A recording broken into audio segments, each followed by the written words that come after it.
vous souhaite tout le bonheur du monde, en tout Absolument. cas à tous les deux, comme Merci. à Sébastien Lecornu, qui se maintient décidément, il est toujours là. Il se raccroche aux branches, sans surprise. Les motions de censure brandies par le RN et LFI ne sont pas passées. Alors il y a un deuxième 49.3 qui a été engagé sur la partie dépenses. La partie recettes doit maintenant être examinée au Sénat. Bonsoir Étienne Blanc. Bonsoir. Vous êtes sénateur LR du Rhône. On est ravis de vous avoir sur Europe 1 puisqu'on a beaucoup de questions à vous poser. La première, alors j'espère que c'est pas une question piège. Comment vous avez vu, vous, avec votre regard de sénateur, vos députés LR voter pour ce budget quasi socialiste ? Oui, c'est un budget qui n'est pas satisfaisant, c'est une évidence. Et les dépenses ne sont pas maîtrisées. C'est-à-dire la réponse, un bon budget pour LR, c'est un budget où on diminue la dépense publique. Il n'y a pas de diminution de dépenses publiques. Donc, mécaniquement, on est obligé d'augmenter l'impôt. Comme on ne veut pas augmenter l'impôt sur les ménages, on augmente l'impôt sur les entreprises. Et là, il faut reconnaître que c'est le déferlement de taxes d'impôts divers qui vont plomber notre économie. Et on le sait, quand on plombe notre économie, à terme, on péjore les recettes. Et à partir de ce moment-là, on rentre dans une spirale qui est une spirale infernale.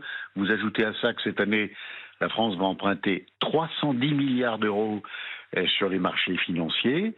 Vous ajoutez à ça qu'on nous annonce un déficit qui est de l'ordre de 5%. Il sera sans doute un peu supérieur à 5%, c'est-à-dire qu'on sera supérieur aux 140 milliards. Non, ce budget n'est pas satisfaisant parce qu'il n'apporte pas de réponse à la seule question qui vaille aujourd'hui, c'est la diminution de la dépense publique. Je vais évidemment vous poser la question de savoir ce que vous allez en faire de ce budget, puisqu'il passe au Sénat avant de revenir à l'Assemblée nationale. Mais pour terminer justement sur ce vote, vous leur en voulez à vos collègues LR. Pour quelles raisons, selon vous, ont-ils accepté de voter ? Parce que, en définitive, il n'y a qu'une seule députée, Alexandra Martin, qui a voté pour cette motion de censure. C'est la seule. Et puis peut-être celle du RN par François-Xavier Tchécoli, qui s'est justement solidarisé avec Alexandra Martin. Ça vous évoque quoi ? Pourquoi ont-ils fait ça, selon vous ? D'abord, Alexandra Martin, c'est une proche de David Lisnard. Et la position de David Lisnard, il l'a exprimé très clairement à la Mutualité cette semaine, à l'occasion d'un grand meeting, c'est de dire on ne peut pas accepter ce budget et on censure. On censure un gouvernement qui précipite la France dans un gouffre financier et je le crains, dans une récession économique à terme. C'est-à-dire que quand vous avez une dette abyssale et que vous ne faites pas ces réformes essentielles, ben évidemment, à terme, vous êtes dans une situation absolument infernale. Mais alors pourquoi l'ont-ils David voté ? Lisnard l'a dit très clairement. Alors, pour moi, c'est une évidence. J'ai été député, j'étais d'ailleurs avec Georges Fenech, que je salue. La dissolution, parce que Sébastien Lecornu l'avait dit très clairement, si je suis censuré, il y aura dissolution immédiate. Et la dissolution, c'est un peu l'arme nucléaire contre les députés, surtout dans une situation où les Républicains, très clairement, ne sont pas dans un état de santé très florissant. Voilà. Donc il y a une inquiétude qui est une inquiétude profonde. Et ça, évidemment, cela joue. Et puis la deuxième chose, c'est cette sempiternelle répétition. Il faut de la stabilité, il faut éviter le chaos. Mais quelle stabilité ? Mais le chaos, il arrive. Le chaos, on augmente le risque de chaos. Donc, pour moi, une stabilité dans la médiocrité, une stabilité dans les déficits, une stabilité dans la récession économique, ça peut pas être un argument solide, mais c'est aujourd'hui, en tout cas chez les Républicains, un argument qui est développé et que je ne partage pas. Moi, je fais partie de ces voix dissonantes. Je suis très lisnardien. Je crois que la France a besoin d'un choc libéral, de diminution de la dépense publique, de contrôle des dépenses, de relance économique. Il faut reparler plus vigoureusement du travail. Il faut parler plus vigoureusement d'une économie qui est aujourd'hui suradministrée. et se lancer dans une véritable destruction des excès administratifs qui nous plombent, qui plombent les Étienne familles, Blanc, mais qui plombent surtout notre économie. bon, vous l'avez dit à court terme, et évidemment, c'est certainement pour sauver des sièges, hein, c'est pas vos mots, mais en substance, c'est ce que vous avez exprimé. Est-ce que c'est un bon calcul à plus ou moins moyen, long terme pour les LR qui peuvent clairement se tirer une balle dans le pied parce que sans doute que les électeurs s'en souviendront? Le risque pour nous, c'est d'être attrapé par la patrouille au moment des élections législatives. Eh oui. On vote un budget avec les macronistes que l'on fustige par ailleurs. Et on vote un budget qui a une marque socialiste puissante, puisque les socialistes, ils n'ont qu'un mot à la bouche, c'est l'augmentation des prélèvements sociaux et des prélèvements fiscaux. Et le moment venu, quand on est dans les électeurs, on aura de la peine à dire qu'on est en rupture avec Macron et qu'on est dans l'opposition avec les socialistes. Oui, l'exercice est difficile. Et moi, je nie pas la complexité de l'exercice, mais je pense qu'à un moment, il faut dire non, trop, c'est trop. Oui. Vous aviez exactement la même situation avant 1958, dans les années 56-57, et Charles de Gaulle, qui à l'époque observait bien sûr pas la vie politique parce qu'il pensait déjà à un retour, fustigeait le Parlement quand le Parlement soutenait des gouvernements en place alors qu'il y avait une crise économique profonde, alors qu'il y avait une crise politique profonde. À un moment, il faut aller, je crois, moi c'est mon analyse, il faut aller à la rupture et dire là, nous ne sommes pas d'accord, sinon vos électeurs n'y comprennent plus rien. Georges Fenech, vous, justement, qui était aux côtés d'Étienne Blanc, vous en pensez quoi? Bon, d'abord, permettez-moi aussi de saluer. Bonsoir, Étienne Blanc, on se connaît très bien, effectivement.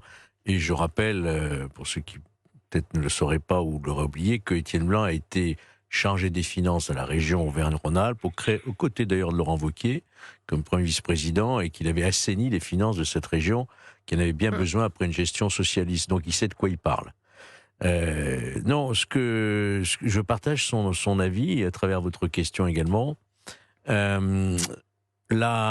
motivation l'argument qui a été avancé par Laurent Wauquiez, que par ailleurs nous aimons bien, c'est de dire la France, compte tenu du contexte international, ne pourrait pas se permettre un affaiblissement par un nouveau, il ne serait pas une censure, une dissolution, le etc. gouvernement dans ce contexte international. Mais je vais vous dire très franchement, je ne suis pas certain que ce soit la bonne stratégie aujourd'hui de vouloir maintenir, comme l'accorde le pendu, un système qui n'a plus de base, enfin qui n'a plus de légitimité réelle. Tout cela pour préserver le soldat Macron qui termine son mandat. Je ne pense pas que ce soit une bonne stratégie. Je pense que les électeurs et LR, effectivement, risquent de s'en souvenir au moment des votes, voyez-vous, reculer pour mieux sauter. Bon, maintenant, il y a une dissociation totale, on le voit bien, entre le Sénat et l'Assemblée nationale, entre M. Retailleau et M. Wauquiez, l'appréciation de la stratégie à adopter. Mais encore une fois, moi, je suis plutôt sur la ligne que vient d'exposer Étienne Blanc, c'est-à-dire aller à la rupture quand l'essentiel est en jeu. Et Étienne Blanc, ça veut dire que Bruno Retailleau, pour être dans la lignée de Georges Fenech, Bruno Retailleau n'a pas assez de poids sur son parti, qu'il dirige quand même? Les députés sont absolument indépendants, ils sont libres et ils votent comme ils l'entendent. En plus, il y a une ligne quand même dans un parti. Bien sûr, mais il y a un groupe qui est sous l'autorité de Laurent Wauquiez. Et Laurent Wauquiez est sur une ligne différente de celle de Bruno Retailleau.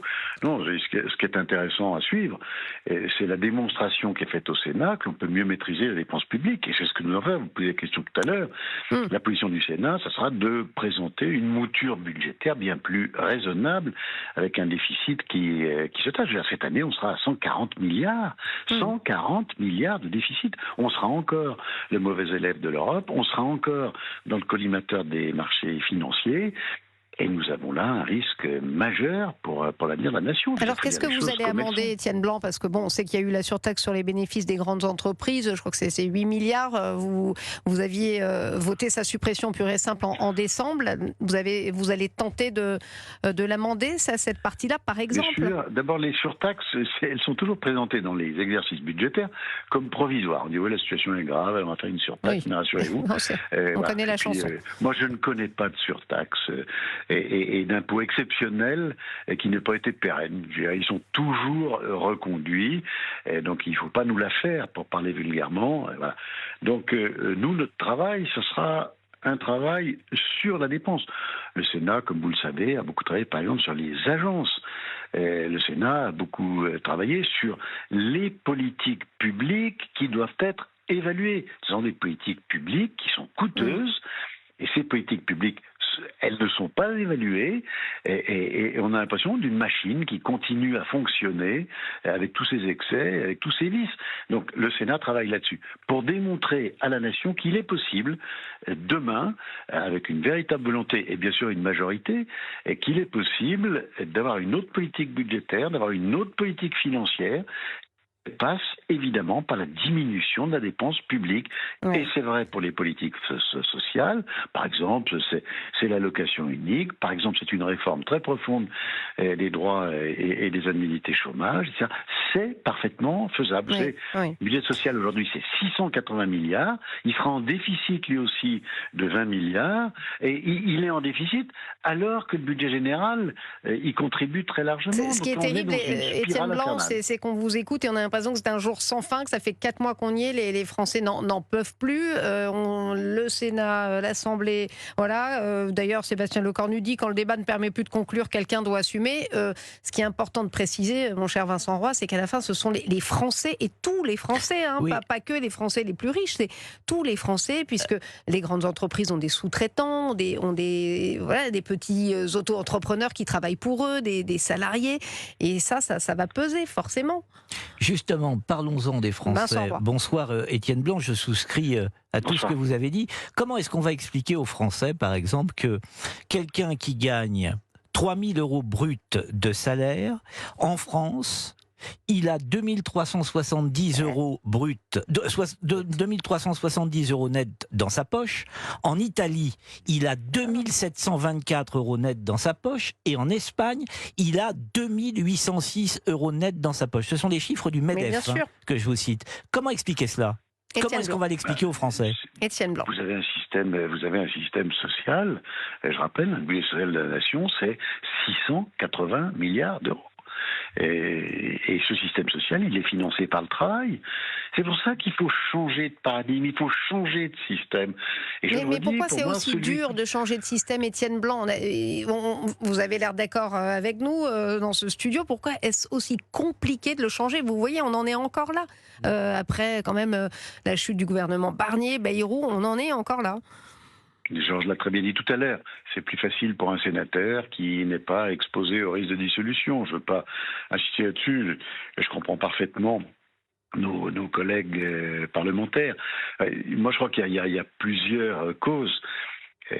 La première cause, c'est, on appelle ça le courage politique, c'est un terme un peu galvaudé. Le quoi ? Mais si vous voulez, si on veut que ça marche, et il faut qu'à un moment, vous ayez dans l'exécutif des hommes et des femmes qui disent « bon, on est là pour faire le job ». Georges l'a rappelé tout à l'heure, quand nous avons été élus à la région, sur un budget de 2,4 milliards, on a fait 300 millions d'économies. On a fait 14% d'économies. C'est tout à votre honneur, mais... Ça veut dire aussi que vous vous exposez à des difficultés majeures. Ça veut dire aussi qu'il faut énormément travailler. C'est beaucoup de temps, il faut tout éplucher. Il faut prendre des budgets ligne après ligne. Il faut évaluer toutes les politiques publiques. Et aujourd'hui, c'est ce qui nous manque en France. Et on risque parfois d'être impopulaire et de perdre son siège, effectivement, ce qui n'est pas le cas du Sénat. Merci à vous, Étienne Blanc, et bon courage avec cette nouvelle copie que vous allez devoir amender au Sénat. Merci à vous.